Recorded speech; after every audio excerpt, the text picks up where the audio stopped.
Godwin John ministries வழங்கும் தினம் ஒரு சத்திய வார்த்தை.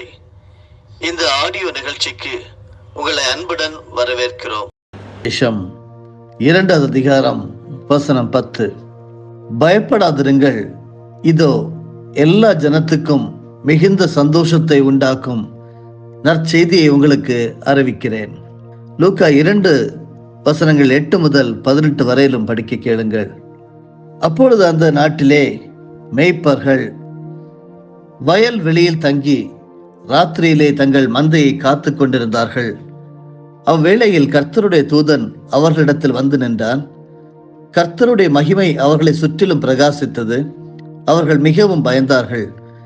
தேவதூதன் அவர்களை நோக்கி, பயப்படாதிருங்கள், இதோ எல்லா ஜனத்துக்கும் மிகுந்த சந்தோஷத்தை உண்டாக்கும் நற்செய்தியை உங்களுக்கு அறிவிக்கிறேன்.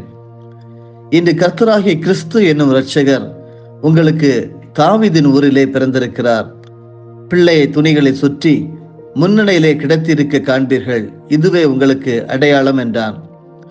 அந்த க்ஷணமே பரமசேனையின் திரள் அந்த தூதனுடனே தோன்றி, உன்னதத்தில் இருக்கிற தேவனுக்கு மகிமையும் பூமியிலே சமாதானமும் மனுஷர் மேல் பிரியமும் உண்டாவதாக என்று சொல்லி தேவனை துதித்தார்கள்.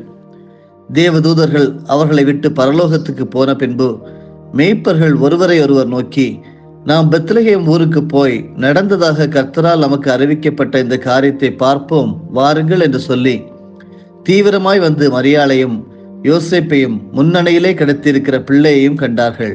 கண்டு அந்த பிள்ளையை குறித்து தங்களுக்கு சொல்லப்பட்ட சங்கதியை பிரசித்தம் பண்ணினார்கள்.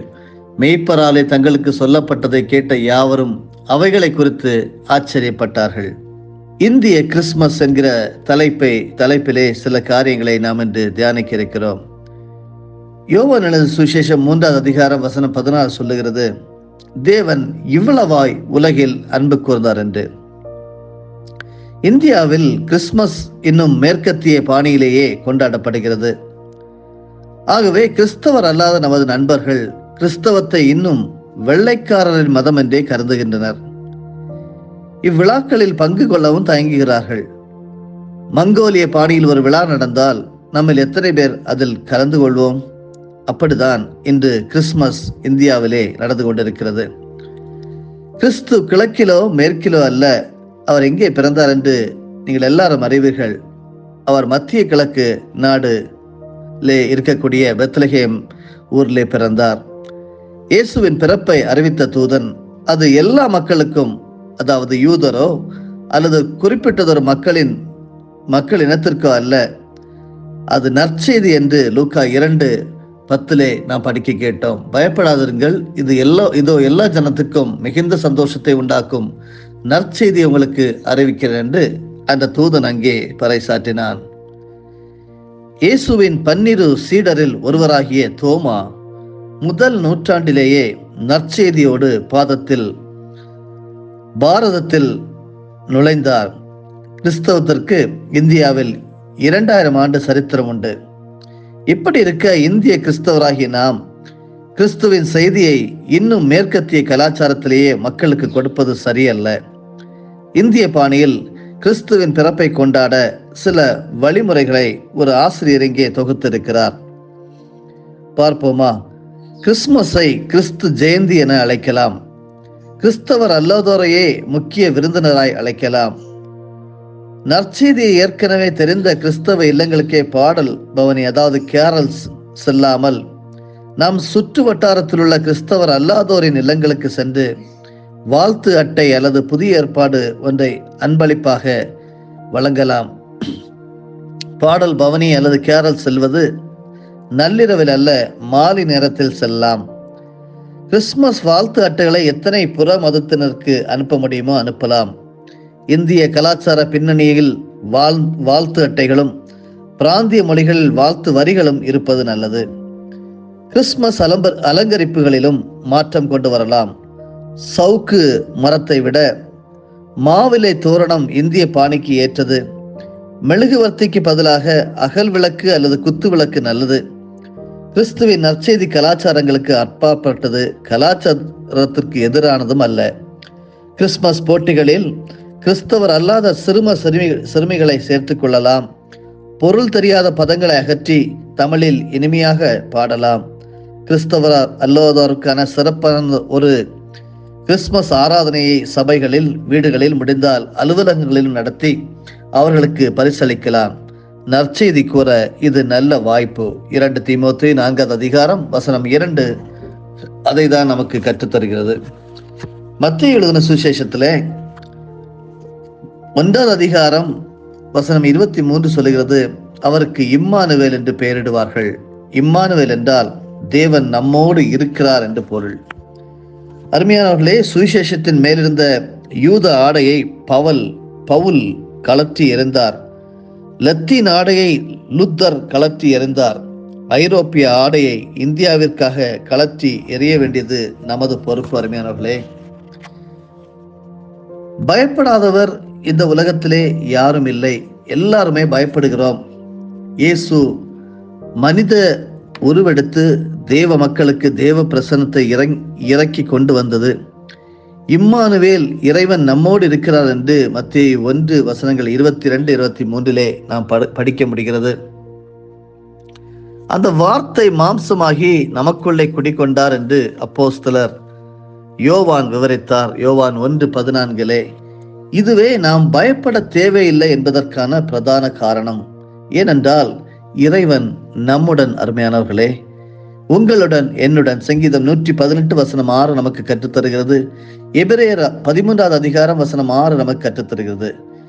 யெகோவாவின் 7 உடன்படிக்கை நாமங்களில் வெளிப்படுத்தப்பட்ட மீட்பின் ஆசீர்வாதங்களே நமது பயங்களுக்கு மாற்று மருந்தாகும். இவை ஒவ்வொன்றும் கிறிஸ்துவின் பிறப்பை ஒட்டிய சம்பவங்களில் பிரதிபலிக்கின்றது.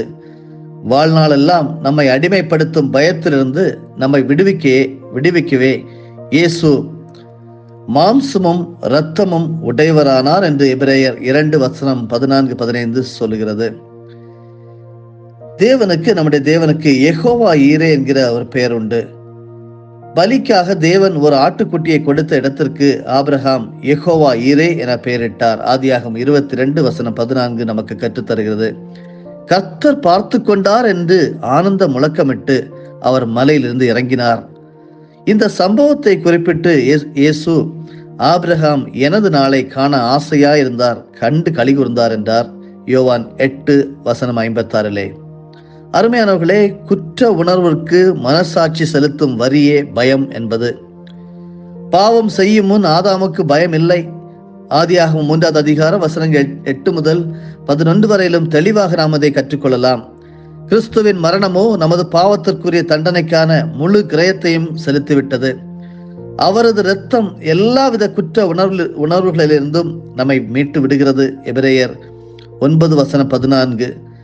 இப்பொழுது நாம் எல்லா பயங்களில் எல்லாம் படு மோசமாகிய மரண பயத்திலிருந்தும் விடுவிக்கப்பட்டு விட்டோம். எபிரேயர் 2 வசனம் 14-15 இதை நமக்கு கற்றுத்தருகிறது. மரியாளின் மகனுக்கு இரட்சகர் என பொருள்படும் இயேசு என்ற பெயரை கொடுக்க தூதன் யோசேப்புக்கு சொன்னான். ஆம், தமது மக்களை அவர்களது பாவங்களிலிருந்து ரட்சிப்பதே கிறிஸ்துவின் தலையாய பணி. அருமையானவர்களே, எனவே நமக்கு தண்டனை தீர்ப்பே இல்லை என்று ரோமர் 8:1 படிக்கிறோம்.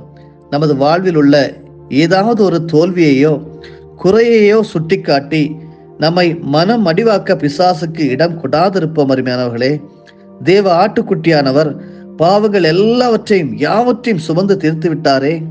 கயவனின் பொய்களை அவிசுவாசிப்போம், கல்வாரின் பொக்கிஷங்களை அறிக்கையிடுவோம்.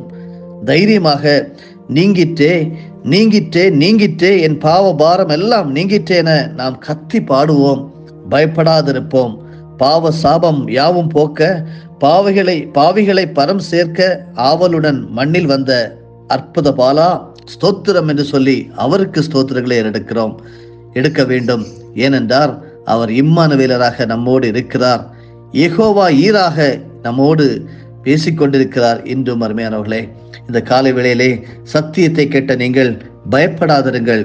சத்துருவானவன் ஏதோ சொல்லி உங்களை வேறு திசையிலே உங்களை இழுத்துக்கொண்டு போனால் அவனுக்கு நீங்கள் அவிசுவாசிக்க வேண்டும். அவருடைய பொய்களை அவிசுவாசிக்க வேண்டும். ஏனென்றால் வசனம் சொல்லுகிறது, நமக்கு தண்டனை தீர்ப்பு இல்லை. இதைவிட ஒரு ஆணித்தரமான ஒரு வார்த்தை வேதாகமத்தில் இருக்க முடியாது. ரோமர் 8 அதிகாரம் வசனம் 1. மிக தெளிவாக கூறுகிறது. ஆனபடியால் கிறிஸ்து இயேசுவுக்கு உட்பட்டவர்களாய் இருந்து மாம்சத்தின்படி நடவாமல் ஆவியின்படியே நடக்கிறவர்களுக்கு ஆக்கினை தீர்ப்பு இல்லை. நாம் ஆவியின்படி நடப்போம், நிச்சயமாக உங்களுக்கும் எனக்கும் ஆக்கினை தீர்ப்பு இல்லை. பயப்படாதிருப்போம். ஜெபிப்போமா? மகா கிருபையும் மட்டற்ற ஆசீர்வாதங்களின் ஊற்றும் உறைவிடமாக இருக்கிற எங்கள் நல்ல ஆண்டவரே, கிறிஸ்துமஸ் காலங்களிலே நாங்கள் வைக்கப்பட்டிருக்கிறோம். நீர் எங்கள் மேல் உலகத்திலே இவ்வளவு அன்பு கூறுவதற்கு காரணம் ஆண்டவரே, நாங்கள் பயப்படாமல் இந்த உலகத்தை வாழ வேண்டும் என்று கிறிஸ்து இயேசுக்கு உட்பட்டவர்களாக நாங்கள் ரட்சிக்கப்பட்டிருக்கிறோம். நாங்கள் மாம்சத்தின் படி நடவாமல் ஆவியின்படியே நடக்க கர்த்தர் ஒவ்வொரு நிமிடமும் எங்களுக்கு உதவி செய்ய வேண்டுமா ஜெபிக்கிறோம். அப்படி நடந்தால் எங்களுக்கு ஆக்கின தீர்ப்பு இல்லை. ஆண்டவரே, கயவனின் பொய்களை நாங்கள் அவிசுவாசித்து கல்வாரி பொக்கிஷங்களை நாங்கள் அறிக்கையிட்டு சந்தோஷமாக வாழ எங்கள் ஒவ்வொருவருக்கும் உதவி புரியும். எல்லாவற்றையும் உடைய திருப்பரத்தில் தருகிறோம். இயேசுவின் மூலமே பிதாவே, ஆமென். என் ஆத்துமாவே கர்த்தரை ஸ்தோத்தரி, என் முழு உள்ளமே அவருடைய பரிசுத்த நாமத்தை ஸ்தோத்தரி. என் ஆத்துமாவே கர்த்தரை ஸ்தோத்தரி, கர்த்தர் செய்த சகல உபகாரங்களையும் மறவாதே. ஆமேன். நம்முடைய ஆண்டவராகிய இயேசு கிறிஸ்துவின் மூலமாக உங்களை நாங்கள் மனமாற ஆசீர்வதிக்கிறோம்.